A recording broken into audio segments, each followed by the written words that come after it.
Selamat pagi, para sahabat dan warganet yang dikasihi Tuhan. Selamat berjumpa kembali di awal hari yang baru ini. Semoga semua tetap sehat, tetap semangat. Good morning, guten Morgen. Annyeonghaseyo. Mana mereka? Apalagi? Pasti masih ada. Untuk teman-teman, kawan-kawan dari Jawa, Sugeng Enjang, dan masih banyak yang lain yang dari Vietnam, Chao, mungkin ada yang dari Thailand, Sawadikap. Baik semua yang kita gunakan untuk mengungkapkan kegembiraan ini, kita menyapa satu sama lain di awal hari baru ini, menandakan bahwa kita memiliki perhatian, mempunyai hati satu sama lain. Ini tanda konkret ungkapan kasih kita satu sama lain. Dan sebelum kita memulai seluruh aktivitas kita sepanjang hari ini, mari sekarang kita memberikan nutrisi rohani bagi iman kita, bagi hidup rohani kita, sehingga Tuhan sendiri yang memampukan kita melaksanakan seluruh rencana dan kegiatan kita sepanjang hari ini. Maka mari sekarang kita membuka hati kita bagi sabda kehidupan yang diwartakan oleh Bunda Gereja dari Injil Yohanes bab 14 ayat 21 sampai 26. Saya bacakan kutipan perikopnya. Dalam amanat perpisahannya, Yesus berkata kepada murid-muridnya, "Barang siapa memegang perintahku dan melakukannya, dialah yang mengasihi aku. Dan barang siapa mengasihi aku, ia akan dikasihi oleh Bapa-Ku. Dan aku pun akan mengasihi dia dan akan menyatakan diriku padanya." Yudas yang bukan Iskariot berkata kepadanya, "Tuhan, apakah sebabnya engkau hendak menyatakan dirimu kepada kami dan bukan kepada dunia?" Jawab Yesus, "Jika seorang mengasihi aku, ia akan menuruti firman-Ku. Bapa-Ku akan mengasihi dia dan kami akan datang kepadanya dan diam bersama-sama dengan dia. Barang siapa tidak mengasihi aku, ia tidak menuruti firman-Ku. Dan firman yang kamu dengar itu bukan daripadaku, melainkan dari Bapa yang mengutus aku. Semuanya itu kukatakan kepadamu selagi aku bersama-sama dengan kamu.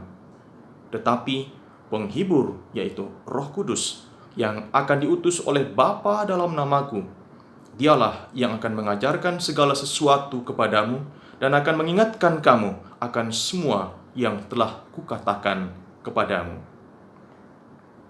Demikianlah Injil Tuhan. Terpujilah Kristus. Saudara-saudariku yang terkasih, di mana ada perjumpaan, di situ pula ada perpisahan. Kalau perjumpaan itu membuahkan relasi yang intens, kemudian perpisahan menimbulkan kepedihan. Tak rela berpisah, apalagi dengan orang yang dikasihi, dengan orang yang dicintai dan dikagumi. Itu pula lah yang dialami oleh para murid. Maka dalam saat-saat terakhir Yesus bersama dengan para muridnya, ia menyampaikan beberapa pesan dan perintah sebagaimana kita dengarkan dalam Injil tadi. Tuhan bersabda, "Barang siapa memegang perintahku dan melakukannya, dialah yang mengasihi aku." Saya yakin para sahabat semua, saudara-saudari yang dikasihi Tuhan, menguasai ajaran Tuhan Yesus, bahkan sudah mempraktekannya barangkali. Intinya sederhana, kasih. Maka tadi Tuhan bersabda, "Barang siapa memegang perintahku dan melakukannya, dialah yang mengasihi aku." Dan kasih ini berdimensi ganda, kasih kepada Allah dan kasih kepada sesama. Tetapi tidak cukup kalau itu hanya berpegang hanya menjadikan prinsip hanya sampai di benak, tidak turun ke hati, apalagi tidak berbuah dalam aksi nyata. Maka Tuhan bersabda, barang siapa memegang perintahku dan melakukannya, mewujudkan apa yang diajarkan oleh Tuhan, murid inilah yang sungguh-sungguh mengasihi Yesus. Dan kalau dia melakukan itu, maka Bapa pun akan mengasihi dia. Dan Allah sungguh tinggal di dalam hidupnya. Karena jelas, ubi caritas Deus ibi es. Di mana ada cinta kasih, di situ Allah hadir. Saudara-saudariku yang terkasih, apakah ada cinta kasih dalam hati kita? Apakah sudah tumbuh cinta kasih dalam keluarga kita? Apakah sudah berbuah cinta kasih itu dalam komunitas kita?